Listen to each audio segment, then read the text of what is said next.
नमस्कार। वांग्मय क्षितिज एक साहित्यिक उपवन के पटल पर आप सबका अभिनंदन है, स्वागत है।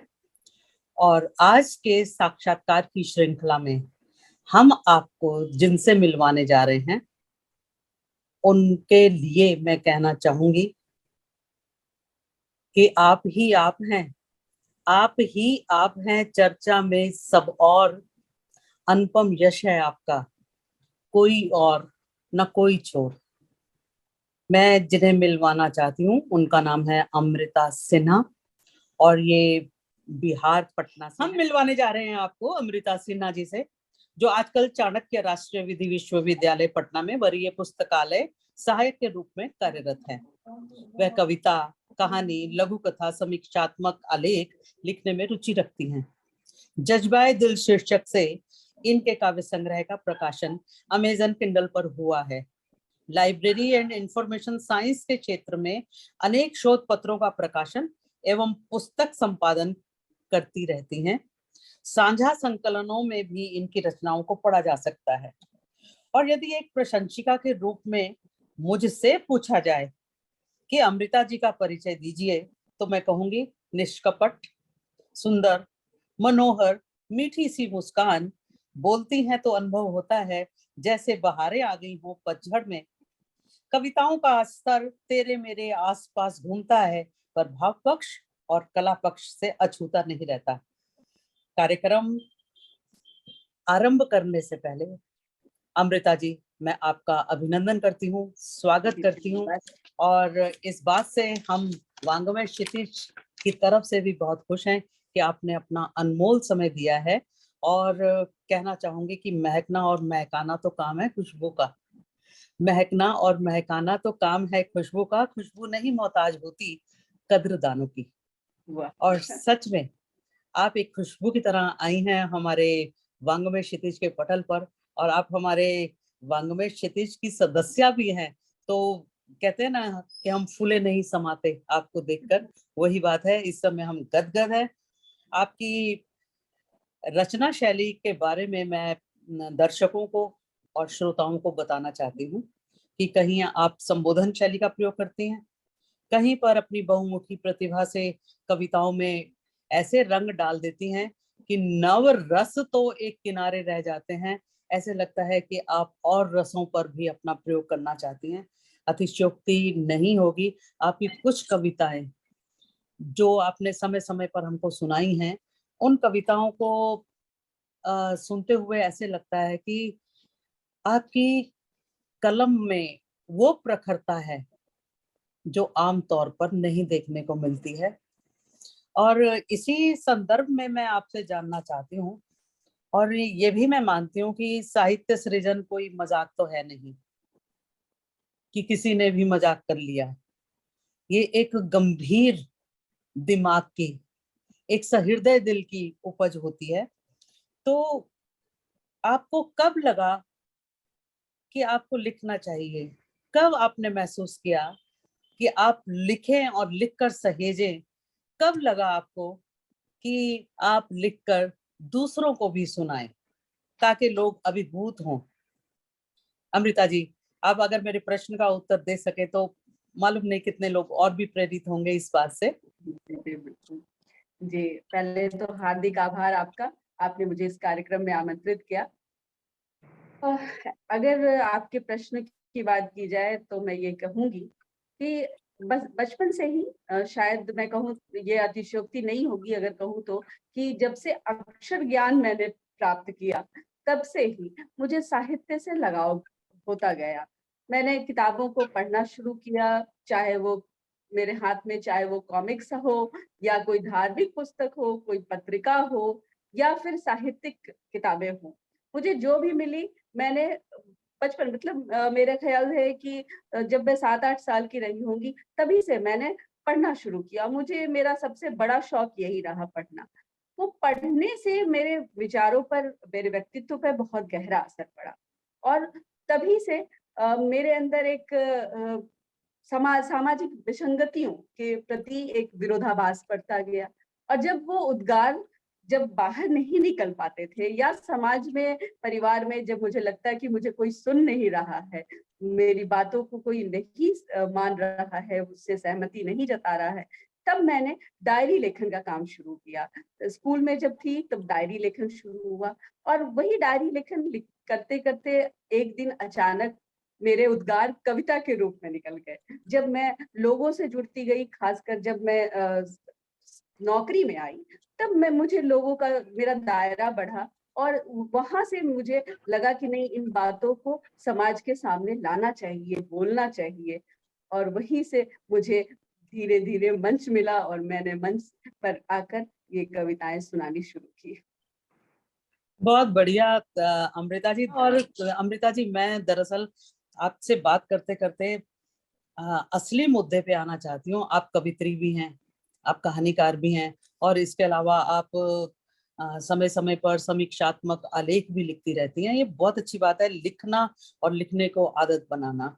आपकी एक कविता ममता की छांव प्रकाशित जी हुई थी, वो जी। बाई चांस मुझको पढ़ने के लिए मिली थी। अच्छा। मैं उस कविता को पढ़कर मन में ये सोच रही थी कि सच में लड़की मायका छोड़कर चली जाती है, पर कहाँ जाती है? आधी तो वो अपने मायके में रह जाती है और आधी ससुराल में बंट जाती है। आपकी वो लाइनें भी मुझको याद हैं कि काश बदल पाती मैं दस्तूर जमाने का, काश बदल पाती मैं दस्तूर जमाने का, न मायका न ससुराल होता, तेरा घर आंगन होता, न जुदाई होती बेटी की माँ के आंगन से, सब तरफ पायल का संगीत होता। कितनी सुंदर, कितनी मधुर, कितनी कोमल भावनाएं हैं आपकी। तो आप अगर हमारे दर्शकों को ये कविता सुनाएं, तो मेरा ख्याल है कि जिस तरह से मैं अभिभूत हो रही हूँ, मैं भावुक हो रही हूँ, दर्शकों पर भी ऐसा ही प्रभाव पड़ेगा। जी, जरूर जरूर सुनाऊंगी। मुझे भी ये कविता बहुत पसंद है। और हाँ, तो इस कविता का शीर्षक है ममता की छांव। हम्म। काश तेरे आंचल तले, काश तेरे आंचल तले तमाम उम्र गुजर जाती, काश तेरे आंचल तले तमाम उम्र गुजर जाती, थाम कर उंगली उमा, थाम कर उंगली उमा, तू बचपन मेरा फिर ले आ। आईने में झुर्रियां जब, आईने में झुर्रियां जब अक्स अपना तलाशती हैं, वो फिक्रमंद निगाहें तेरी, वो फिक्रमंद निगाहें तेरी, माँ याद बहुत आती है, तब याद। कर्तव्यों की पगडंडी पर, कर्तव्यों की पगडंडी पर दौड़ती भागती जिंदगी, कर्तव्यों की पगडंडी पर दौड़ती भागती जिंदगी, गिरती संभलती जब थक कर बैठ जाती है, आंचल के कोरों में छिपी, आंचल के कोरों में छिपी तेरी आंखों की नमी, और मुस्कुराते होठों पे, मुस्कुराते होठों से झांकती वो दर्द की पपड़ी, माँ तब याद बहुत आती है, तब याद बहुत आती। कहने को सब अपने हैं, कहने को सब अपने हैं, पर मिले उधार के सपने, कहने को सब अपने हैं पर मिले उधार के सपने हैं। अपनों में इन सपनों में, अपनों में इन सपनों में जब खुद को ढूंढा करती हूँ, एहसासों के मोती टूट कर, एहसासों के मोती टूट कर तकिए पर बिखर जाते हैं, और किरची किरची रात तब आंखों में चुभने लगती है, जब किरची किरची रात आंखों में चुभने लगती है, तेरे खुरदुरे हाथों की, तेरे खुरदुरे हाथों की वो मखमली खपकी, माँ तब याद बहुत आती है, तब याद बहुत आती।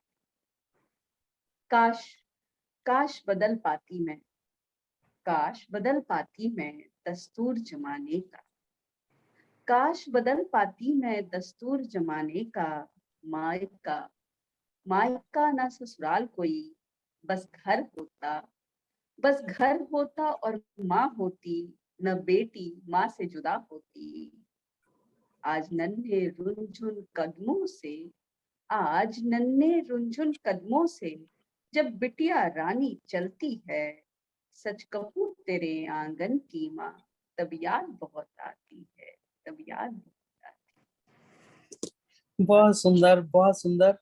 और मैं सच बताऊं कि ये प्रेम की पराकाष्ठा है।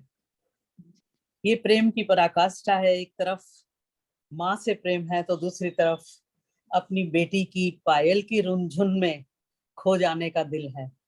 और सच कहूं, जो आकर्षण और जो अभिसार और जो छोटी छोटी अनुभूति आपने अपनी इस कविता में पिरोई है, बहुत सुंदर है, बहुत सुंदर है। और जब आप कह रही थी वाह, ना, काश बदल पाती मैं दस्तूर, तो जो काश में आह छिपी हुई थी वो सच जी में दिल तक उतरती है। अच्छा, एक बात बताइए अमृता जी, जी जी। क्या आपको याद है कि जब आपने लिखना शुरू किया और सुनाना शुरू किया या पढ़ाना शुरू किया, जिसको हम्म, भी, जी छोटी उम्र से लिख रही हैं तो कदम कदम बिल्कुल। पर पढ़ा भी रही होंगी, हम्म। आपको याद है कि आपका सबसे पहला प्रशंसक या प्रशंसिका कौन रही हैं या रहे हैं? दरअसल सच कहूं तो, हम्म। अगर अगर सच बयानी करूं तो मुझे लगता है कि अपनी कविताओं का पहला प्रशंसक तो मैं खुद ही रही।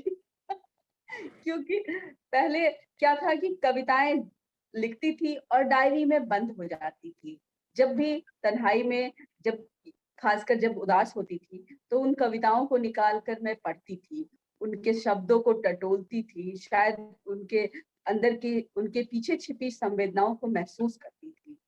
तो इस तरीके से मैं अपनी लेखनी पर खुद ही मुग्ध हो जाया करती थी। पर धीरे धीरे जब मैं कॉलेज में आई, वहां पे मेरे दो दोस्त थी, मेरी सहेलियां थी दो, उनको मैं रचनाएं अपनी सुनाया करती थी। वो मेरी प्रशंसिका की बात करूं तो मेरी पहली प्रशंसिका वो दोनों थी। मेरी दो दोस्त जो आज साथ तो नहीं है, लेकिन हम दोनों जुड़े हुए हैं दूरभाष के ही जरिए, लेकिन जुड़े हुए हैं। वो मेरी कविताओं की प्रशंसिका थी सबसे पहले। बस यही सफर आगे बढ़ता गया। और सच बात है, अगर दोस्त अच्छे होते हैं ना, जी तो हमारे ये रास्ते भी सरल और सुगम हो जाते हैं। आप लिख रही हैं, आपको प्रशंसा मिल रही है, ये नहीं, लेकिन जो दोस्त होते हैं वो तो आलोचना भी करते हैं। और वही वाली बात है कि आलोचक अगर हमारे साथ है तो बात फिर है। तो समझ लीजिए कि देखते ही देखते एकदम से आमूल चूल परिवर्तन हो जाता है। देखते ही देखते आप एकदम से समझ लीजिए कि नए नवेली की तरह सज जाते हैं। आपके अक्षरों की बनावट बदलने लगती है, अनुभूतियां बदलने लगती हैं। जो बिखरापन पहले दिखाई देता है वो दोस्तों के द्वारा संवार लिया जाता है। एक एक बात और है कि आपकी एक कविता अभी भी मेरे दिमाग में आ रही है। आपने लिखी थी कविता रंग अब नहीं बोलते, जी जी है ना? और वांग में क्षितिज के पटल पर आपने ये कविता सुनाई थी जो मुझको अभी जी तक याद बिल्कुल। है। और आपने कहा कि रंग अब नहीं बोलते, और जो आपने पृष्ठभूमि तैयार की थी, उस पृष्ठभूमि के आधार पर तो मैं ये कह सकती हूँ कि उसमें जो सतरंगी छटा दिखाई दे रही थी, उससे तो पूरी कविता ही दैदीप्यमान हो रही थी। उसमें एक अलग ही रूप था। एक तरफ मुझे व्यंग दिखाई दे रहा था, तो दूसरी तरफ मुझे लग रहा था कि ये व्यंग कोई साधारण व्यंग नहीं है, ये ऐसा कटाक्ष है जो कि गुमराह लोगों को रास्ते पर ला सकता है। उसी के साथ कोयल की कूक और टिटहरी, एक और पक्षी है बिल्कुल जिसका ठीक है जी। क्रंदन, ये दोनों ही नहीं भूलते। ये दोनों ही नहीं भूलते हैं। आपकी कविता जो मैं आपके सामने मांग रख रही हूँ, आपसे एक निवेदन कर रही हूँ कि मुझको तो ये कविता सुननी है, और मैं अपने दर्शकों को भी जबरदस्ती ये कविता सुनवाना चाहती हूँ। तो क्या आप सुना पाएंगी कि रंग जी अब खामोश हैं? पहले तो शीर्षक ही इतना सुंदर है। जी। बहुत बहुत धन्यवाद। पहले तो कि आपने मेरी कविता आपको पसंद आई, और मैं जरूर सुनाना चाहूंगी। दरअसल आज के परिवेश पे है ये कविता। जिस तरीके से हर चीज को सांप्रदायिक रंग दिया जा रहा है, उसी से आहत होकर मैंने ये कविता लिखी थी। और इसके बारे में मैं ये बताना चाहूंगी पहले कि ये कविता के पहली दो पंक्तियां, पहली एक पंक्ति जो है वो ली गई है, उससे मतलब वो प्रभावित है। एक कवि है, वरिष्ठ कवि कैलाश नाथ मिश्र, उनकी एक कविता है रंग नहीं फूल बोलते हैं। इसी कविता से प्रभावित होकर मैंने इस कविता को शुरुआत की है। तो चलिए सुनते हैं। रंग अब नहीं बोलते, रंग अब नहीं बोलते, जो बोलते थे कभी, जो बोलते थे कभी फूलों की पंखुड़ियों से, समुद्र के अंतःस्थल से लिपटी वल्लरियों से, और अमंद नाद सा झंकृत हो उठते थे कवि की कल्पनाओं में। हाँ, वही रंग अब नहीं बोलते। रंग खामोश हैं, रंग खामोश हैं, स्तब्ध हैं, क्योंकि छीन ली गई है उनकी जुबान, छीन ली गई है उनकी जुबान, और लगा दिए गए हैं उन पर ताले धर्म और जात के। हाँ, हाँ, रंग अब इंद्रधनुष नहीं है, रंग अब इंद्रधनुष नहीं है, न निष्कलुष फूल हैं, मेहंदी और गजरे भी नहीं, न बसंत और सावन है। अब तो बदल गई है उनकी पहचान, अब तो बदल गई है उनकी पहचान। अब जाने जाते हैं रंग महज, जाने जाते हैं रंग महज, साफे और स्कार्फों से, झंडे और हिजाबों से। हाँ, उन्माद फैलाते नफरत से बदरंग चेहरों से।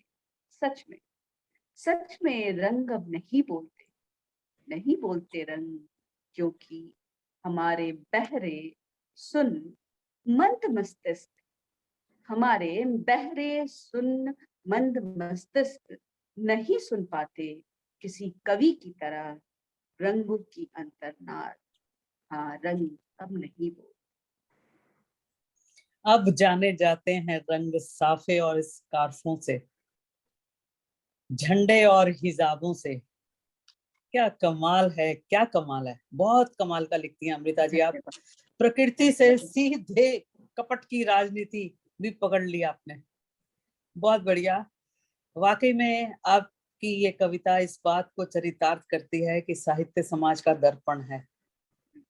आज कल जो हो रहा है, जो उठापटक आप समाज में देख रही हैं, ये कहीं ना कहीं उसी का तो बदसूरत रंग है, सच में। सही। और जो आपने आजकल का दृश्य प्रस्तुत किया है, वाकई में आप तो जैसे कहते हैं ना कि शब्दों की समायोजना करने में सिद्ध हस्त हैं। और बहुत अच्छा लगता है कविता को सुनना, समझना, और उसके साथ ही साथ आपके मुंह से सुनना। आपके मुंह से कविता जीवंत हो जाती है, जीवन पा लेती है। नहीं तो कविता पढ़ना और पढ़कर चले जाना, असर हुआ नहीं हुआ, बेअसर रहा, ये चीज बहुत लोग परवाह नहीं करते। लेकिन आपका हर शब्द अपने ही तरीके से अपना संदेश दे देता है। और अगर समाज के लिए आपसे कहा जाए, क्योंकि अभी एक बड़ी अजीब सी प्रथा चल पड़ी है, अब शायर बहुत हो गए, कवि बहुत हो गए, लेखक बहुत हो गए। ये रचनात्मकता है या खाली दूसरों की लाइनों को चुराकर अपने आप को प्रतिष्ठित करने का प्रयास? आप समाज में किस तरह के रचनाकार ज्यादा देखती हैं? और ऐसे रचनाकार जो कि अपनी रचनाएं ना लिखकर दूसरों की रचनाओं को आधार बना लेते हैं, उनके बारे में आप क्या संदेश देना चाहेंगी? बिल्कुल आपने सही कहा। आजकल ये होड़ लगी हुई है लोगों में, ये ट्रेंड चल पड़ा है। लोग जो हैं सभी अपने आप को साहित्यकार साबित करने चले हैं, जबकि ऐसा नहीं है, गंभीर लेखक भी हैं, गंभीर और ईमानदार साहित्यकार भी हैं। लेकिन चूंकि आज की दुनिया में कहा ये प्रचलन है, जो दिखता है वो बिकता है, तो वही वाली बात है, लोग अपने दिखावे में दूसरों की रचनाएं चुरा कर रचना कर रहे हैं। और वो इवन वो लोग प्रकाशित करवा रहे हैं अपनी पुस्तक, एकल संग्रह वो लोग प्रकाशित करवा रहे हैं। तो मुझे ये लगता है कि उन्हें सबसे पहले तो ये समझना चाहिए कि प्रकाशन करवा लेना कोई बड़ी बात नहीं है। उनके प्रकाशन को, उनकी पुस्तकों को क्या पाठक मिल रहे हैं, क्या पाठक उनको खरीद कर पढ़ रहे हैं, ये बहुत बड़ी बात है, ये समझना बहुत बड़ी बात है। अगर हम ढेर सारी पुस्तक प्रकाशित करवा ले, लेकिन वो उन पुस्तकों का उपयोग ना हो, कोई पढ़े नहीं, तो फिर वैसे रचनाकार का फायदा क्या? चूंकि मैं एक लाइब्रेरी प्रोफेशनल हूँ, तो भी मैंने उस नाते भी मैंने ये महसूस किया, क्योंकि हमारे लाइब्रेरी में भी कई बार डोनेट की जाती है पुस्तकें। जो लेखक होते हैं वो खुद अपनी पुस्तकें डोनेट करते हैं। तो मैंने ये महसूस किया कि वो पुस्तकें अगर उसमें स्तर नहीं है, अगर उनकी रचनाओं में दम नहीं है, तो वो पुस्तकें सिर्फ सेल्फ पे रखी की रखी रह जाती हैं, कभी कोई पाठक उठाकर उसे पलटता तक नहीं है। तो ये बात तो बिल्कुल उन्हें सोचना चाहिए कि पुस्तक प्रकाशन या रचनाकार वो ऐसे ही नहीं बन सकते हैं। दूसरी बात है कि ऐसे रचनाकारों को मैं यही कहूंगी कि पहले तो उनको अपनी भाषा और अपनी समझ पर पकड़ होनी चाहिए, वो कितना गहन समझ सकते हैं, उनके अंदर कितनी संवेदनाएं हैं। और दूसरी चीज कि एक ही छलांग में चांद छू लेने की हसरत नहीं होनी चाहिए, उन्हें पहले अध्ययन करना चाहिए, साहित्य का अध्ययन, विधा का अध्ययन, और उसके बाद लेखन का प्रयास। तभी धीरे धीरे उनकी लेखनी परिष्कृत होगी। और एक और बात जो बहुत महत्वपूर्ण होती है, जैसे आपने भी कहा, साहित्य समाज का दर्पण होता है। तो मेरी समझ से सभी साहित्यकारों के लिए, सभी जो अभी नवोदित साहित्यकार हैं, उन्हें यह जरूर ध्यान रखना चाहिए कि उनकी रचनाएं जो होती हैं, वो उनका मूल उद्देश्य समाजोपयोगी होना चाहिए, मानवोत्थानिक होना चाहिए और सकारात्मक होना चाहिए। बस मैं यही संदेश देना चाहूंगी सभी को। आपके शब्दों में तो बहुत समझ है, बहुत समझ है, बड़ा साफ सुथरा संदेश है कि वाकई में इधर उधर से उठाकर लिखी हुई रचनाएं आपके व्यक्तित्व को नहीं बताती, जी नहीं बता सकती कि आपका भाषा पर कितना अधिकार है, नहीं बता सकती कि आपके पैरों के नीचे जमीन कितनी है।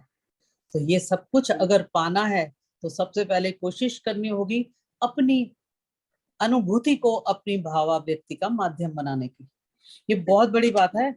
और अमृता जी, जब आप प्रेम कविता लिख रही थी तब आप क्या सोच रही थी? तब उस समय क्या श्रृंगारिकता मन में थी, या कोई अलंकारिकता मन में थी, या प्रेम जो कि हम सब लोग जानते हैं किसी भी रूप में हो, किसी भी रूप में, माँ का, बच्चे का, या पति पत्नी का, या प्रेमी प्रेमी, किसी भी रूप में, किसी भी रूप में प्रेम एक अपने आप में पूरा शब्द है। प्रेम कविता लिखते हुए आप क्या सोच रही थी, किस बारे में लिखना है? ऐसा कुछ पहले आपने एक वो बना लिया था, या आपने लिखना ही शुरू किया और लिखते लिखते जब आप आखिरी लाइन तक पहुंची हैं तब आपको लगा कि अरे ये कविता तो प्रेम है, और फिर आपने शीर्षक दिया? दरअसल आपने सही कहा कि मैंने लिखना शुरू किया किसी और तरीके से, किसी और सोच के साथ, लेकिन लिखते लिखते वो प्रवाह में बहते बहते न जाने कब वो बिल्कुल अलग भाव उसके अंदर समाहित होते गए, ये पता नहीं चला। दरअसल मैं श्रृंगार रस की कविताएं बहुत कम लिखा करती हूँ। मेरी कविताएं ज्यादातर सामयिक और विसंगतियों पर चोट करती हुई ज्यादातर होती है। तो मैंने एक प्रेम कविता लिखने की कोशिश तो की, पर वो प्रेम कविता अंत तक पहुंचते पहुंचते किसी गंभीर भाव को लेकर जन्म ले ली। तो मैं ये प्रेम कविता, सच कहूं तो प्रेम कविता का नाम ही प्रेम कविता है। अदरवाइज उसमें प्रेम के साथ साथ बहुत ज्यादा गंभीरता भी है। वो प्रेम और सौंदर्य रस की कविता नहीं रह जाती है ये कविता मेरी। आपसे निवेदन करूंगी कि प्लीज आप ये कविता जरूर सुनाइए। जरूर, आपका आग्रह मैं इनकार नहीं कर सकती, मैं जरूर सुनाऊंगी। ये मेरी भी पसंदीदा रचनाओं में से एक है। तो चलिए सुनते हैं प्रेम का कविता। तुम जो अक्सर कहते हो ना, तुम जो अक्सर कहते हो ना, मैं क्यों नहीं लिखती कोई प्रेम कविता? क्यों नहीं उलीच देती मैं भी, क्यों नहीं उलीच देती मैं भी कागज पर उस अनंत प्रेम को, जिससे भरते रहे हो तुम मेरे मन के अथाह गागर को। और भला और भला क्यों मैं नहीं भर लाती अपने शब्दों में वो अमृत रस, जिससे सींचा है तुमने मेरे जीवन की बाड़ी को। जानते हो प्रिय, जानते हो प्रिय, तुम जो नीलकंठ बन मेरे हिस्से का भी करल समाहित कर लेते हो अपने अंदर, और हो जाते हो ध्यान मग्न, और हो जाते हो ध्यान मग्न, ताकि विष का विष की तीक्ष्ण गंध भी, उस विष की तीक्ष्ण गंध भी छू न पाए मेरी सांसों को, और मिलता रहे तुम्हें केवल मुझे केवल जीवन अमृत, और मिलता रहे मुझे केवल जीवन अमृत।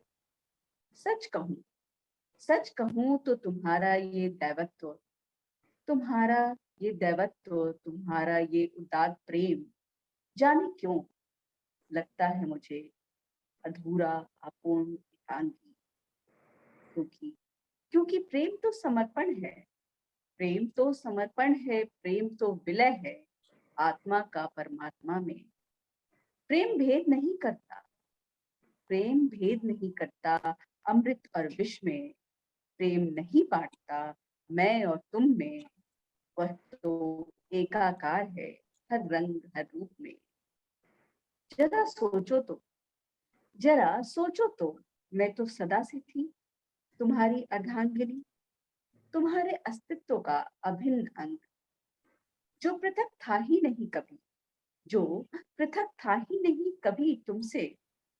फिर कैसे सोच लिया तुमने, फिर कैसे सोच लिया तुमने कि रह जाऊंगी मैं अछूता तुम्हारे अंदर जमे उस हलाहल से, तुम्हारे दग्ध हृदय की तपिश से, जो पिघलता है, रिसता है, और सिक्त कर जाता है मेरा भी मन। तुम्हारा मौन भी मुखरित हो उठता है, तुम्हारा मौन भी मुखरित हो उठता है, जब भी झांकती हूँ तुम्हारी आंखों में, और चुपके से उतर आता है मेरे एहसासों में। प्रिय, सही बात है ना कि प्रेम जो है वो एक तरफा नहीं होता, बिल्कुल बिल्कुल, और प्रेम सच में दोनों ओर पलता है। एकदम और ये सच है, अभिव्यक्ति करते समय प्रेम की अभिव्यक्ति जरूरी नहीं है श्रृंगारिक हो। एकदम तारीफ का एक शब्द भी प्रेम का ही तो प्रतीक है। एकदम है। एक लानत भी तो प्रेम का प्रतीक है, कि हाँ, अपने जीवन साथी के साथ जीवन बिताते हुए ये गलती दोबारा ना दिखे, ना नहीं, दिखाई दे, ना दोबारा जीवन में आए। तो एक दूसरे के लिए जीना, एक दूसरे की अनुभूतियों को समेटना, एक दूसरे के साथ मिलकर प्रेम से रहना भी तो श्रृंगारिकता है। यही एकदम तो प्रेम है। और जिस प्रेम की बात सुनकर हम प्रेम की बातें नहीं करते, हम दुनिया के लोग, मतलब एक प्रेम शब्द सुन लिया तो वो समाज में बोलना बुरा हो गया, समुदाय में कहना बुरा हो गया। ये नहीं है, प्रेम ये शाश्वत है। और प्रेम बिल्कुल तभी शुरू हो गया था जब सृष्टि की रचना शुरू हुई थी। रचना शुरू हुई थी, सही बात है। ये तो शुरू अमृता से जी, ही आप तो अभी तक मेरी कही हुई कविताओं को सुनाती चली जा रही हैं। आपके दिल में ये नहीं आ रहा है एक बार भी कि अगर मुझको पूछा जाए तो मैं ये सुनाती? मुझे एक कविता मैं सुनाती हूँ।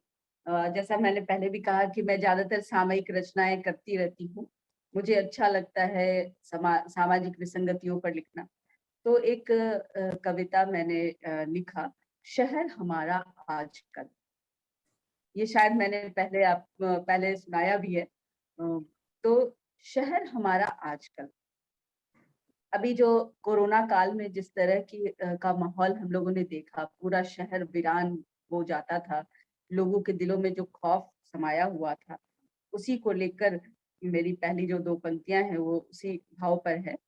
शहर हमारा कुछ दिनों से, शहर हमारा कुछ दिनों से बड़ा वीरान सा लगता है। शहर हमारा कुछ दिनों से बड़ा वीरान सा लगता है। खौफ के साये में जीवन कब्रिस्तान सा लगता है। सरपट दौड़ती सड़कों पर, सरपट दौड़ती सड़कों पर इन मीलों लंबी कतारों में, सरपट दौड़ती सड़कों पर इन मीलों लंबी कतारों में वो हाँफता भागता हुआ, वो हाँफता भागता हुआ शायद इंसान सा लगता है। उस कोरोना काल में जैसा हम लोग सबने देखा, लंबी लंबी कतारें लगी हुई थी। प्रवासी मजदूर जो बाहर से लौट रहे थे, उनके उनके दर्द का एहसास शायद हम नहीं कर पाए, लेकिन जिस तरह का माहौल उन्हें मिला, जिस तरह की परेशानियां उन्हें झेलनी पड़ी, वो उसी पर ये पंक्तियां हैं। वो हाँफता भागता हुआ शायद कोई इंसान सा लगता है। ठूठ होती दरख्तों पे देखो, ठूठ होती दरख्तों पे देखो, लटकी है लाशें ख्वाबों की। ठूठ होती दरख्तों पे देखो, लटकी है लाशें ख्वाबों की। हो न हो, हो न हो वो देश का कोई, हो न हो वो देश का कोई किसान सा लगता है। हो न हो वो देश का कोई किसान सा लगता है। बोझिल कंधे, बोझिल कंधे मायूस आंखें, बोझिल कंधे मायूस आंखें और पेशानी पे पड़ी सलवटें। बेरोजगारी की मार मर रहा नौजवान सा लगता है। बेरोजगारी की मार मर रहा नौजवान सा लगता है।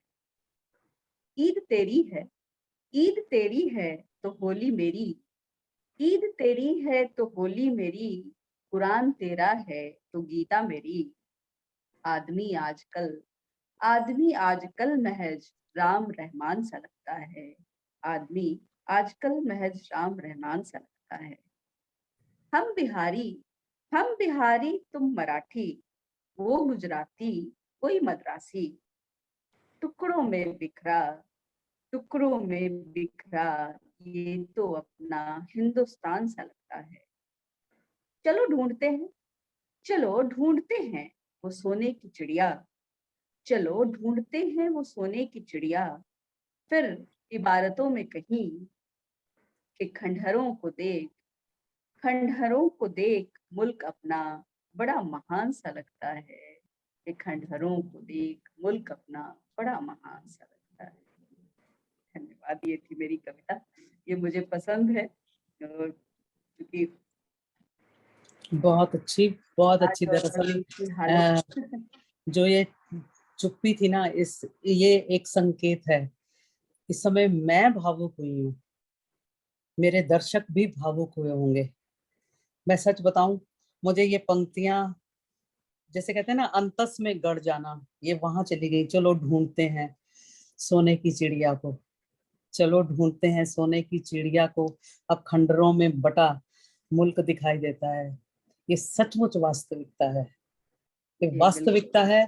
तेरा मेरा, इसका उसका, अजीब तरह की राजनीति, हर तरह का छल कपट, छीना झपटी, खून के दरिया, लाशों के ढेर। कितना शर्मनाक है, बहुत कितना शर्मनाक है। और सच में हर बात पर पंचायत, और हर पंचायत का कोई नतीजा नहीं। नहीं ठीक कोई भारत जोड़ो का नारा लेकर निकल पड़ता है, तो कोई भारत तोड़ो की बिल्कुल नीचता दिल में लिए चलता है। चलता भारत है। किसका है? सही बात। किसी के पास इस बात का जवाब नहीं है। नहीं वाकई किसके लिए आजादी ली थी? भारत को आजाद कराने के लिए, आजादी के लिए यत्न किए थे। तो फिर आजादी मिली तो उसे गंवाने की तैयारी क्यों? जी बिल्कुल। आज समाज लोग पछड़े नहीं समझते, लोगों को सिर्फ एक ही नशा, एक ही जरूरत, एक ही जुनून, वही किस्सा कुर्सी का। बिल्कुल सही चलिए, बात। हम वोटर हैं, हम नागरिक हैं देश के, असलियत में समझदारी हमारी होनी चाहिए। हमारा विषय राजनीति तो नहीं है, पर ये सच है, जब भारत टुकड़ों में बटा हुआ दिखता है तो हर एक भारतीय के मन से, तन से आह निकलती है। ये आह है जो कि हर हालत में निकलनी चाहिए। ये इस चीज का प्रमाण है कि हम भारतीय हैं।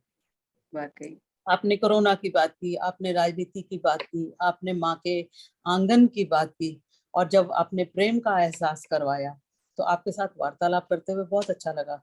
मन ही नहीं कर रहा है मेरा कि मैं इस कार्यक्रम को यहाँ पर समाप्त करूं, लेकिन ये सच है कि कभी कभी समय सीमा भी होती है और हमें उसका भी पालन करना होता है। लेकिन अमृता जी, आपको सुनकर, आपकी कविताओं को सुनकर, आपकी रचनाओं के बारे में जानकर, आपका साहित्य से जुड़ना और उसके अलावा आपका साहित्य सृजन, सब कुछ अभूतपूर्व है, बहुत सुंदर है, बहुत सुखद है। वांगमय क्षितिज आपको बहुत सारे स्नेहपूर्ण आशीर्वाद देता है और साथ में यही उम्मीद करता है कि आप हमारे परिवार की सदस्य बनकर इसी प्रकार से हम सबको अपनी रचनाओं से अवगत कराती रहें, और समय समय पर जब भी हमारी कोई गोष्ठी हो वहां आना ना भूलें और हमारे निमंत्रण को हमेशा स्वीकार करें। आपका बहुत बहुत धन्यवाद। फिर मिलेंगे, फिर सुनेंगे। और दर्शकों, आपको भी मैं कहना चाहती हूँ कि आप आज अमृता जी से मिलकर आपको कैसा लगा, आप जरूर कमेंट कीजिए, सब्सक्राइब कीजिए हमारे चैनल को और बताइए कि अब आप किन से मिलना चाहते हैं। धन्यवाद, फिर मिलेंगे। बहुत धन्यवाद आपका।